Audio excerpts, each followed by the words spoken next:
Dhamma chaloka dipati sahambati katanjaliyana diwada ayajata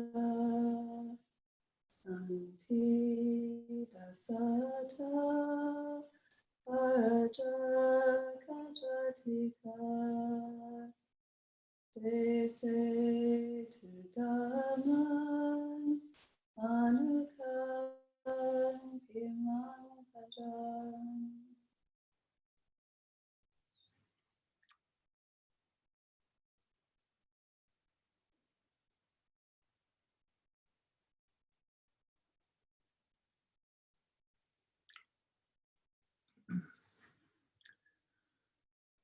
Namo tassa bhagavato arahato samma sambuddhassa. Namo tassa bhagavato arahato samma sambuddhassa. Namo tassa bhagavato arahato samma sambuddhassa. Buddhang dhammang sanghang namasami.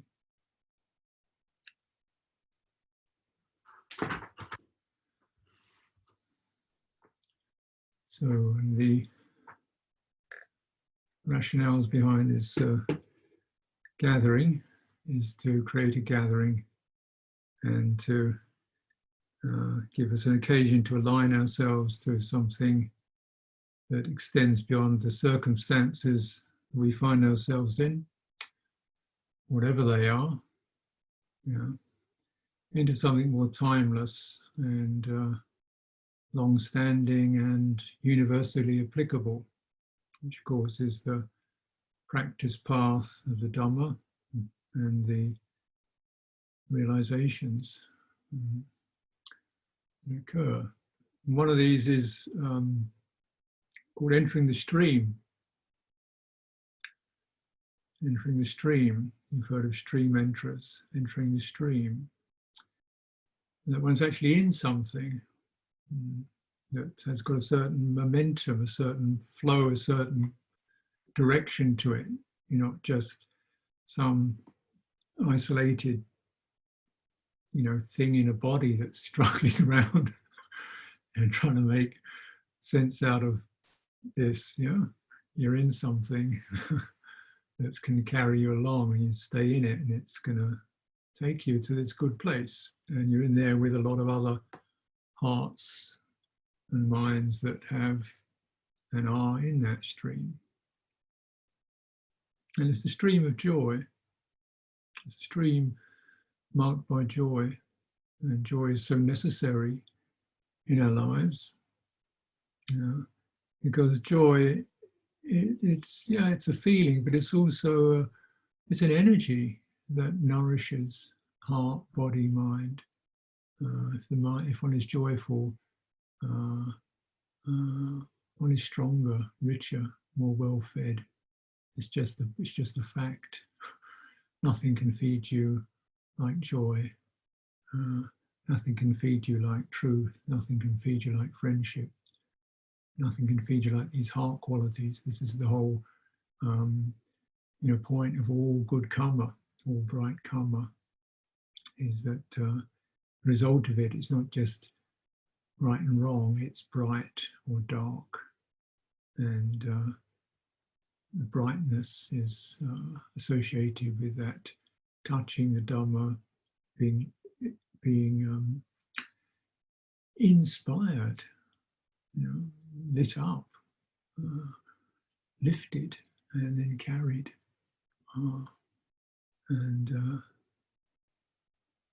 This is something so deeply sustaining for people in our lives. Where so often we're just carrying burdens and, just dealing with moving things around and getting through a day. I'd like to do some readings here. And this is, it's basically about the skill of recollection. And it helps us to, I think, consider quite a few things.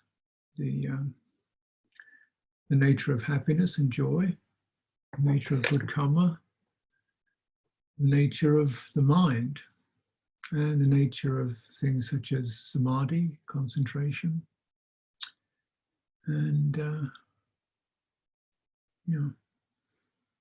and whatever else comes up.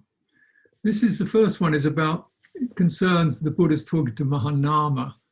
Mahanama, the Sakyan. The Buddha was a Sakyan. I think Mahanama was a cousin of his. So whereas many of the other Sakyan princes and aristocrats became bhikkhus, Mahanama stayed in the household life. And he was a great supporter and follower of the Buddha, the Dhamma and the Sangha. And this is an occasion when the Buddha is actually at Kapilavatthu. So the Buddha roamed around a lot. And on certain occasions, he'd get back to Kapilavatthu, which was his, where his father had lived.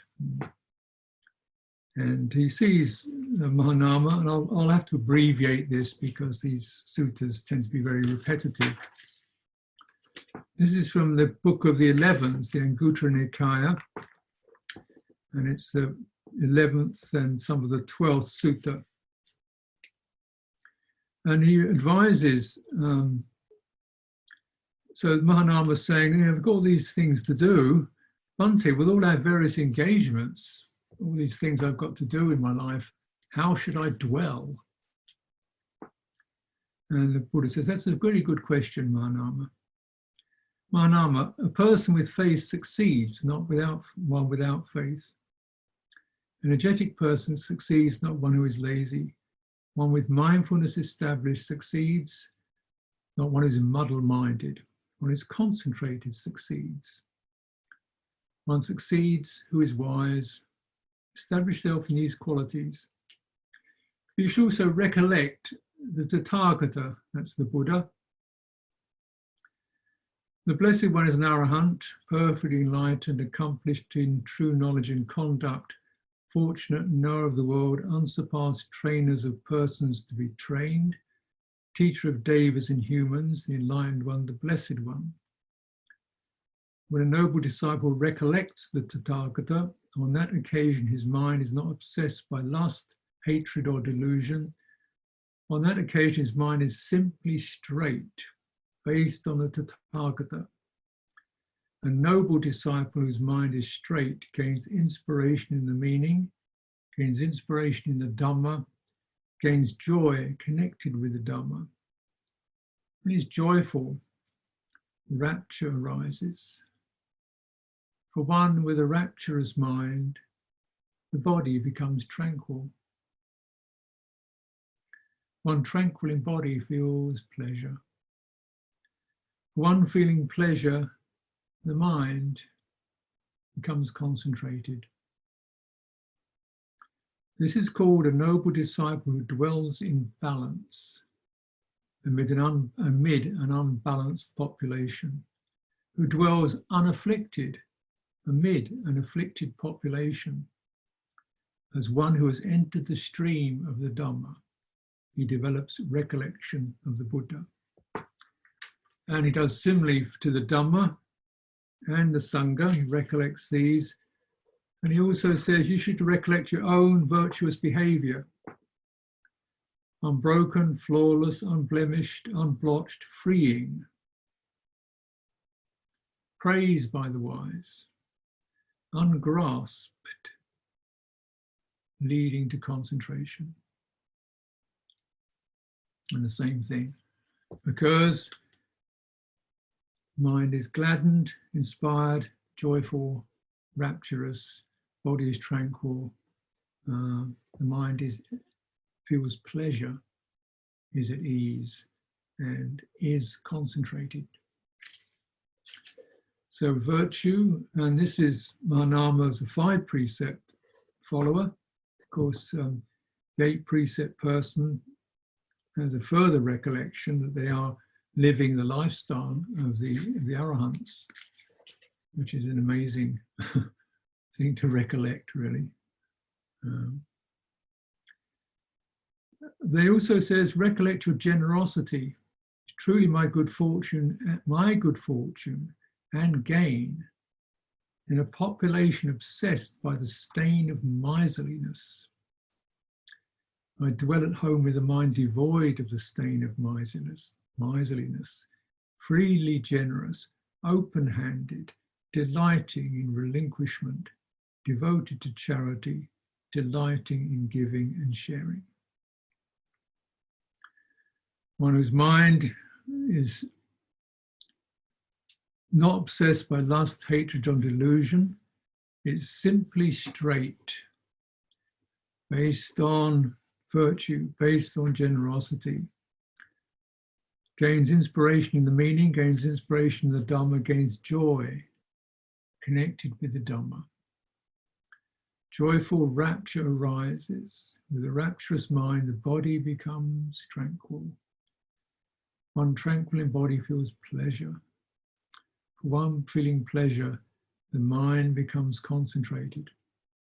This is called a noble disciple who dwells in balance amid an unbalanced population, who dwells unafflicted amid an afflicted population, as one who has entered the stream of the Dhamma.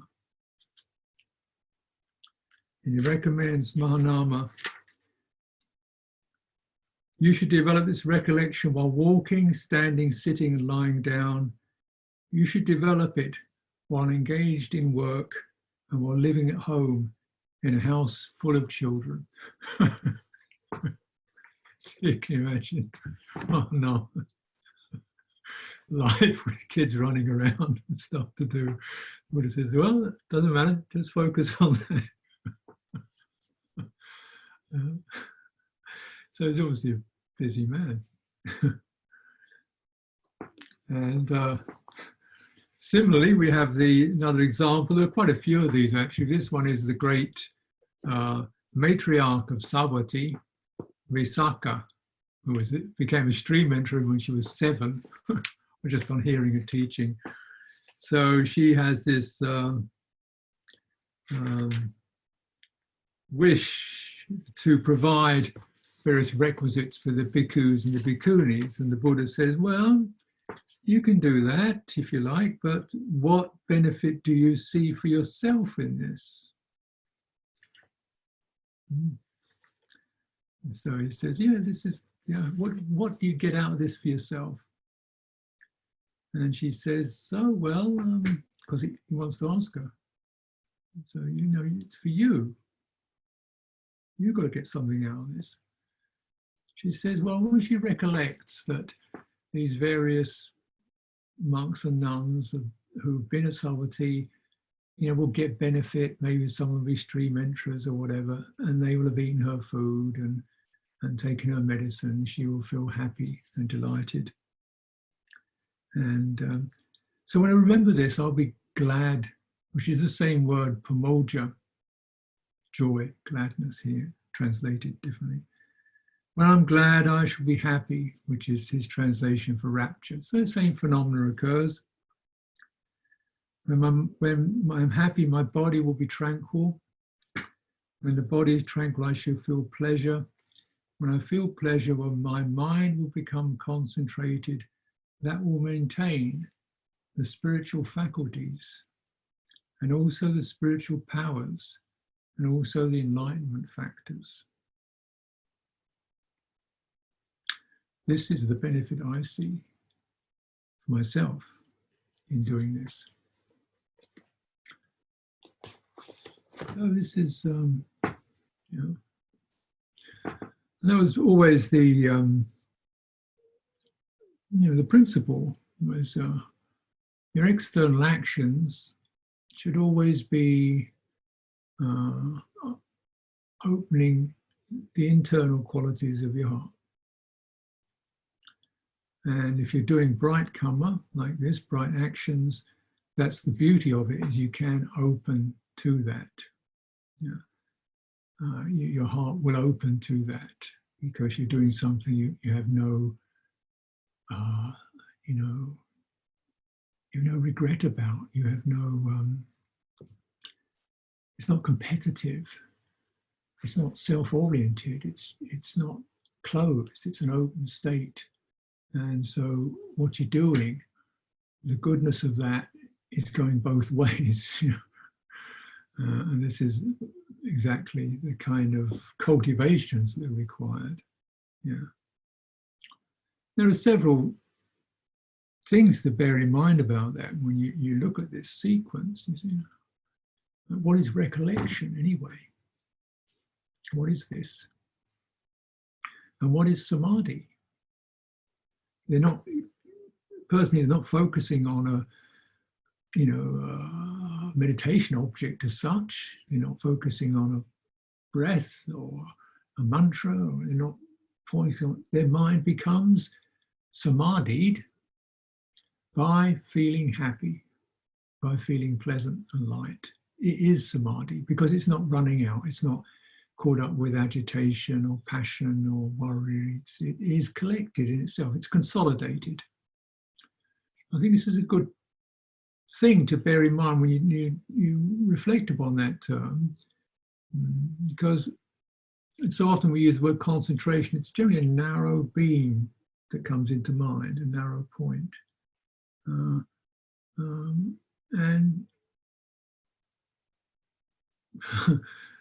yeah, just this on some kind of object. But here there's no external object.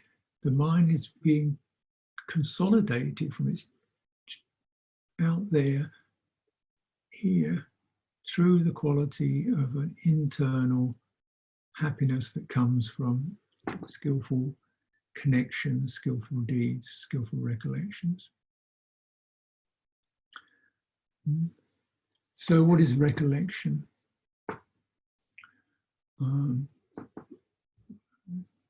It seems that we're thinking about something, and that's true in a way, but the particular quality here is associated with deep attention or careful attention, yoniso manasikara,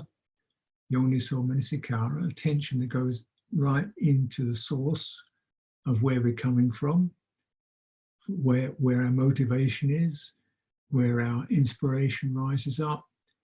It's going right into that place, to the heart, in fact, going right into the citta. So we're entering the citta through that. And I would suggest that for the average person, thinking doesn't do that.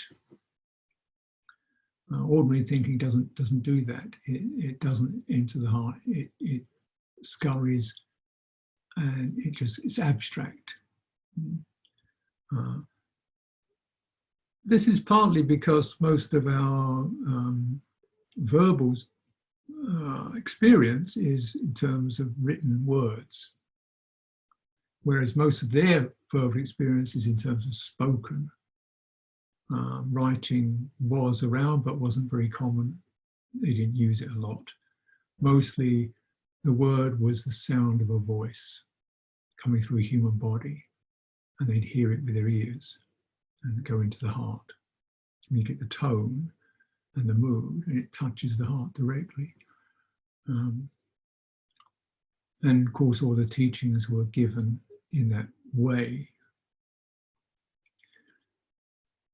So this is thinking, but in a deeper way. It's rather like, as you could imagine, when you talk, you use really this part of your body. When you chant, you use from your belly on up. You use the whole body. You might also know the difference between, if you've been practicing any body work like yoga, hatha yoga, breath work, you breathe from the belly, and the breath is long and deep and steady. Your whole body breathes. A person, many other people just breathe very shallow, top of their lungs. Breath goes quick. But as you cultivate body work or breath work, what occurs is you breathe more the whole body, and your breath rate slows down, so it's calmer and stronger. Now, these are analogies for what's happening in their thinking process. They're not thinking shallow. Not thinking about, oh, I'll do this and then that. This is interesting. That's a nice idea. They're thinking from the depth of the heart.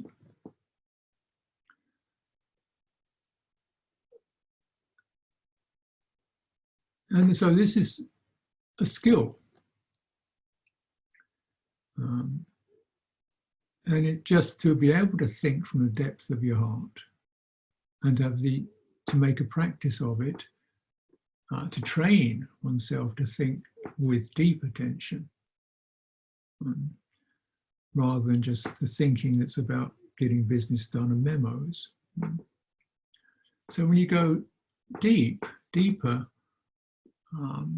as if you're chanting or as if you're taking the time and opening your heart to someone else you trust, it's that kind of place that you're speaking or thinking from. I think for many people to even go there is not that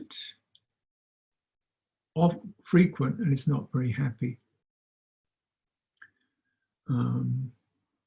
When we look into the base of the heart, there can be a sense of fear, aloneness, sadness about life, the world, lost, sort of carrying a lot, stressed.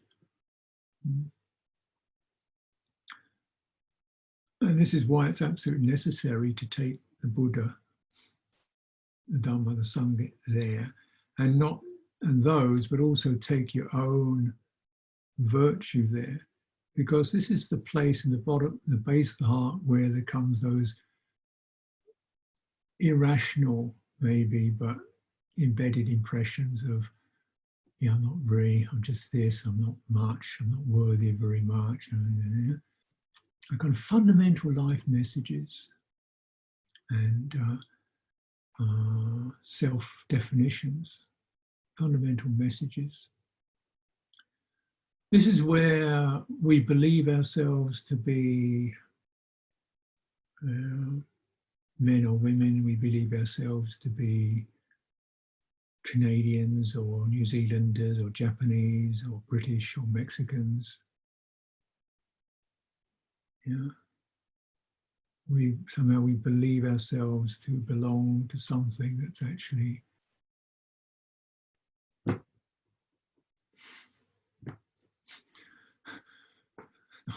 not really that far, not going very far.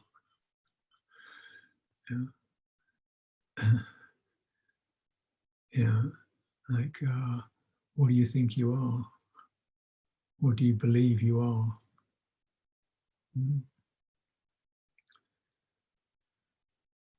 Because where that is, that's what you're going to be. If you don't check it, that's what you're going to be. And the rest of it's just surface stuff. And this is where the good karma rests. So what's being encouraged here is to form an affiliation, a link, a stream, a lineage, you could say, a transmission that you belong to. That's why you recollect it. He says, do this a lot. Do this a lot in a world that's unbalanced, in a world that's afflicted. So that in a world that's unbalanced, afflicted, crazy, so forth, you are not belonging to that. You are not taking your lead from that. You're not oppressed by that. That you're not downhearted with that. Because for your welfare, your heart can rise out of that. And don't ever doubt that it can't. This is the nature of mind, chitta, heart. We weren't born belonging to a nationality. We weren't born in we weren't born in circumstance. We were born in awareness. We arose in awareness. Consciousness happened to that. Sights and sounds and the details got filled in, and then we started to believe in it. This is what I am. This is what people say about me. That's what I am. That's not the stream.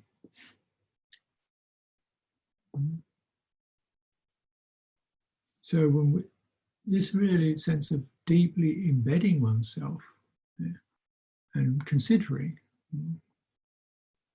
that we can, the Buddha comes into this world, we can acknowledge that, we can feel lifted by that, we can feel inspired by that. If that happens to any degree, then you have the possibility of, entering that stream. That's why the Buddha said to Ananda, he said, look, anyone you have compassion and concern for, you should encourage them to take refuge in the triple gem. Because if they take refuge in the triple gem, it's impossible. They cannot be reborn in hell, heaven, realm of the hungry ghosts and animal realm. If they've taken refuge in the triple gem, they're not going to go down. Yeah, and if we've done more than take refuge in that, but actually picked up some of these teachings and connected to what the Buddha's saying, to his Dhamma, and endeavored with it, made effort with it, and grasped it and held to it and being able to tackle some of these teachings, he said, well, then you could be going up. And so this recollecting of the triple gem is taking these qualities deeply into the heart. And this is something, this is a meditation. And then to one's own virtues. I expect most of us will probably be thinking about things we've got to do or things we didn't do, or things we should have done, or other people feel we should be, or responsibilities or the plans for the future. And I guess one of the ironic gifts that this locked-in situation gives us is that there are no more plans. There's guesswork and visions and fantasies. There's no more plans. The governments can't plan. They don't know what's going on either. They just keep hoping and imagining and casting out ideas. So the plan is gone. So you really, every day is just the day. Get through the day. Get some food, get some rest, get tidied up, get through the day, cultivate. It's a wonderful, like this, even in the horror of it all. This is, for a Dhamma practitioner, there's an advantage, there's something to be gained out of this because we're on retreat. And the restraint is built in. And so it just encourages to come back into what is timeless. Come out of the day, it doesn't really matter if it's Monday, Tuesday, Wednesday, even what time it is. It's 1:15 in the morning here. So what?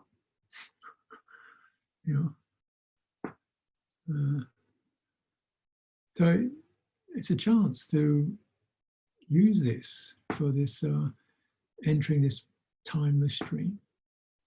The virtues, and what is the nature of virtue, and what is the common ground of virtue and generosity?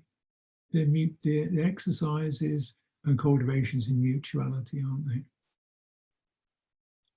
And you can't, you're virtuous to others, to animals, to human beings by not harming them. You're virtuous to human beings and not lying to them. And so forth. So they're relational. There's a sense of mutuality. You're a sober, reliable person. That is a gift to others already. What can be more of a gift to others than a reliable human being? When you look at the situation we're in now, where is really the inspiration coming from? Good people doing good things, helping each other out. Governments are kind of spluttering and doing what they do, but you get the feeling of the good people rising. Yeah. And so a sense of the mutuality, generosity. We're generous to others, generous in terms of material things, hospitality, health, medical supplies, and of course Dhamma. And so these are. I mean, you know, you're no longer in this sort of isolated skin bag. You know, your heart, you're out in the heart realm, which is always mutual, relational, and sharing, and fluid, and flowing. And this heart realm that you've moved into, this is something that is pleasant, joyful, it lifts, and you are concentrated in it, not through forcing yourself to be concentrated, just because everything, your energies and your attitudes and your perspectives, and you can are gathered in that. Yeah. That one takes one's virtue with a sense of something rather precious that you look after, and you're gathered in it. You know, I live in my virtue. I happen to be inside this particular box I'm in, but I didn't go forth for a box to live in. I didn't go forth in this country. I went forth into integrity. That's where I live. And yeah, I have a bowl, an alms bowl. I went forth to carry the bowl. Yeah, and to carry the bowl, the Buddha's bowl, so that people would see the sight of a samana and feel there's an alternative to the material world.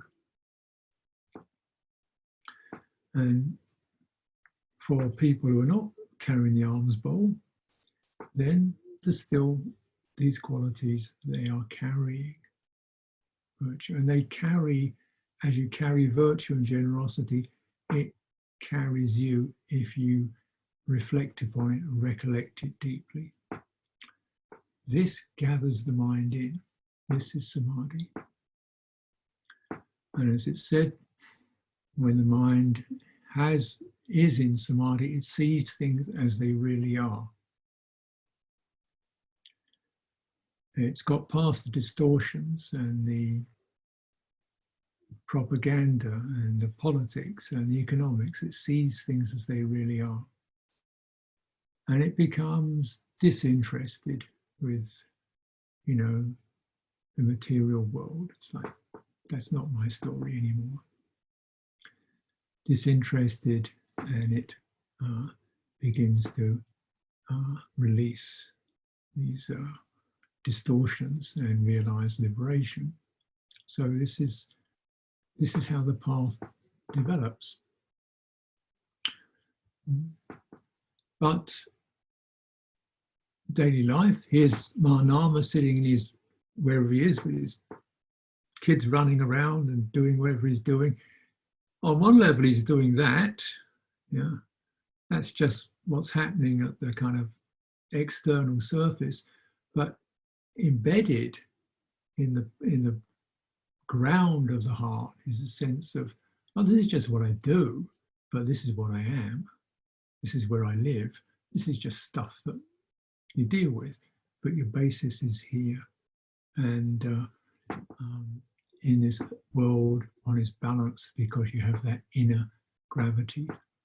And without that inner gravity, surely a person is just rocking around like a feather in the wind, blown around. So this is the possibility and the occasion that recollection brings up for you, for us.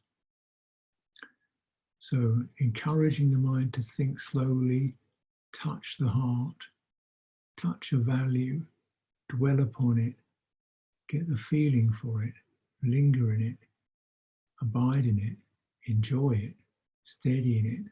This is for our welfare.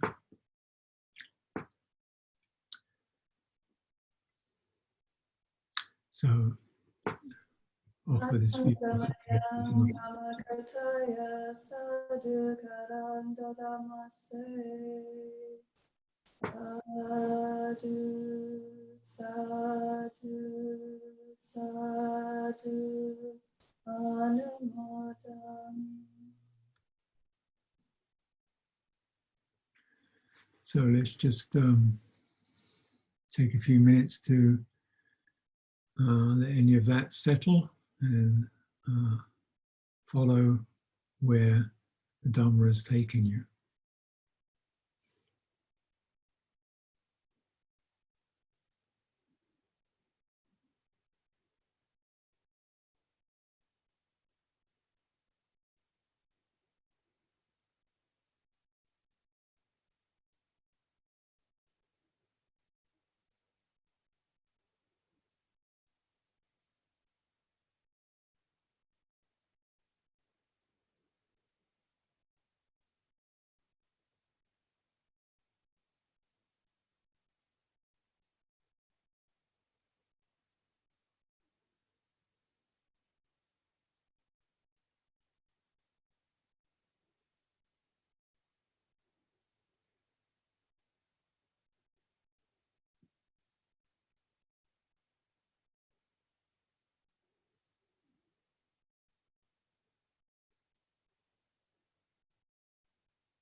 Mudana, or to everyone who's helped to make this possible, put it together. Great pleasure to be able to offer some support, some Dhamma at this time. I hope it helps you in your lives. So I'll bid you good morning, good evening, good afternoon, and good night.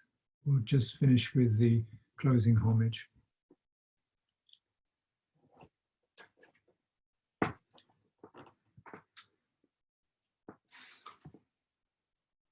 Arahant Samma Sambuddhaya Buddham Bhagavan Abhivadi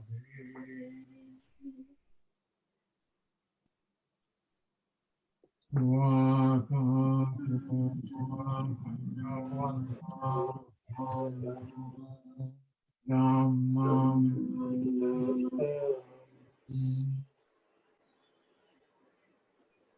Supatipanno Bhagavato Savaka Sangho Sangha